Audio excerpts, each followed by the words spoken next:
Question for you. Does the island of High Brazil sound familiar?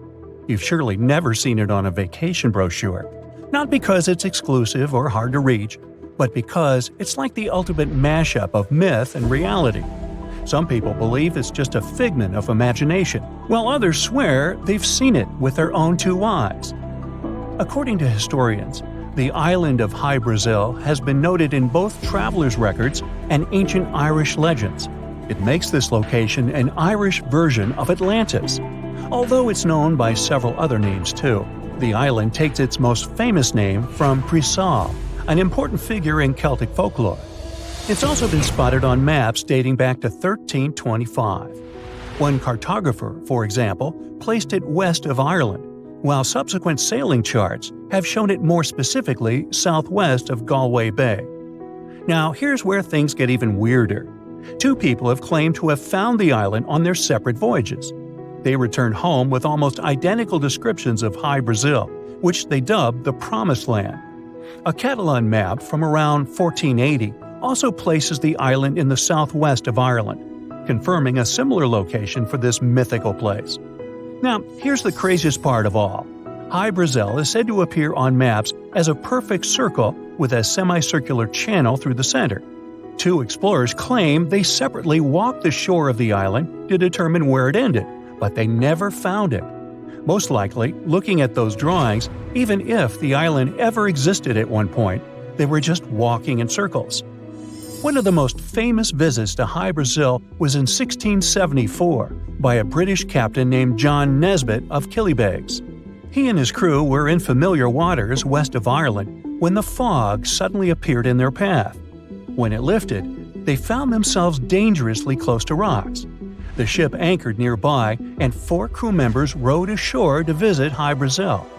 They spent a whole day there, and even came back with silver and gold given to them by an old man who they claimed lived there.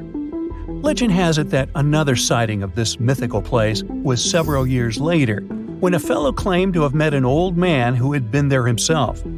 Could he be the same old man from the previous story? Now, this old man remembered spending a couple of days chilling on High Brazil and even seeing on the horizon some familiar places from the west coast of Ireland while walking on its shores. Another man went on a trip in 1872 to find this mysterious island, and he swore he had seen it too. It was right there in front of him. But then, as quick as a wink, it vanished into thin air. Was this island ever real? That's up for debate. We can't deny, though, that there are so many stories and legends about this place that it's hard not to be curious. We've only recently figured out that this next island doesn't exist. Does Sandy Island ring any bells? It's been causing quite a stir since 2012, when it was discovered that the island, which was previously featured on maps, including Google Earth, was just a figment of our collective imagination. People had been searching for this phantom island for years. It was recorded at one point by a British ship way back in 1876, and even appeared on a British map in 1908. Though numerous expeditions had failed to find the island, it remained on some maps until it was finally removed. But how did we finally figure out that Sandy Island was just a myth? Well, a group of scientists from the University of Sydney decided to take matters into their own hands and visually confirm the island's existence. Maybe even take a photo or two while they were there, right? But when they arrived at the supposed location, they found the ocean sitting there all by itself with no piece of land in sight. Most likely the crew of the British ship may have just mistaken a pumice raft for an island.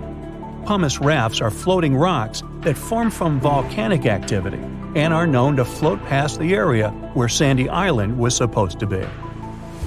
Let's move on to this next story about another fictitious island, a tale about a fellow named Robert Perry. You see, back in the day, Perry was trying to gather some money to fund his much-wanted Arctic expedition. So, what does he do? Well, he decides to create a whole new island out of thin air.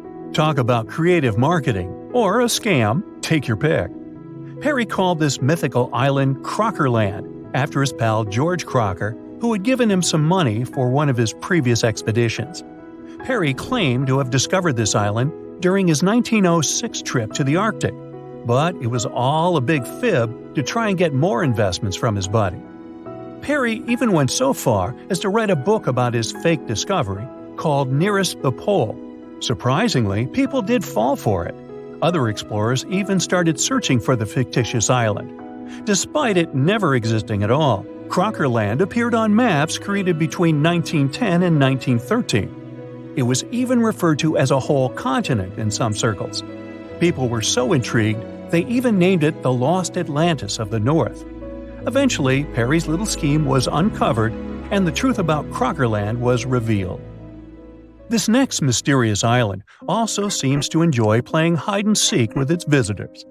Back in 1821, a man claimed he stumbled upon an island close to Antarctica and decided to give it a special name, Emerald Island, after his ship.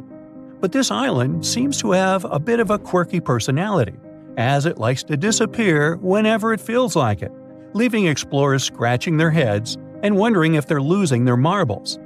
Some people claim they've seen the island with their very own eyes, while others say it's nothing but a myth. Some say it moves around like a sneaky ninja, which is why it's so hard to find. Recollections may vary, sure, but here's where things start to get fishy though. Even those who claim to have seen Emerald Island can't seem to agree on what it looks like. Some tell stories about a towering mountain with cliffs, while others insist it's a lush green forest with rolling hills. One captain even claimed it was small and rocky, with no place to land. Despite all the confusion, there have been a couple of interesting incidents around the supposed location of the island. In 1894, a Norwegian expedition to the South Pole thought they had finally found the elusive island, only to realize it was just an iceberg. In 1949, the crew of a ship from New Zealand got excited when they spotted what they thought was Emerald Island, but it turned out to be a group of clouds hanging out on the water. This next island was supposedly found by a certain Captain Daniel Doherty. He claimed to have stumbled upon an island far south in the Pacific Ocean during a trip from New Zealand to Canada in 1841. He named it Doherty Island, after himself, of course. Several other sailors also claimed to have seen the island, confirming its existence. However, one Captain Scott couldn't find it when he passed by its supposed location in 1904. Did it magically disappear? The icing on the cake came on August 11, 1931, when an Australian newspaper reported that a joint British, Australian, and New Zealand expedition sailing to Antarctica passed by the supposed location of Doherty's Island and couldn't find it. The commanding officer of the ship noted the details of the incident, stating that the vessel passed directly above where the island was said to be. The weather was clear, and there was no island within a considerable radius, so it couldn't have been hiding anywhere else. And, just like that, Doherty Island was removed from British maps in 1937 as if it never existed. Hey, sometime, remind me to tell you the story of Brightside Island, a fanciful place located smack dab in the Internet Ocean. That's it for today. So hey, if you pacified your curiosity, then give the video a like and share it with your friends. Or if you want more, just click on these videos and stay on the bright side.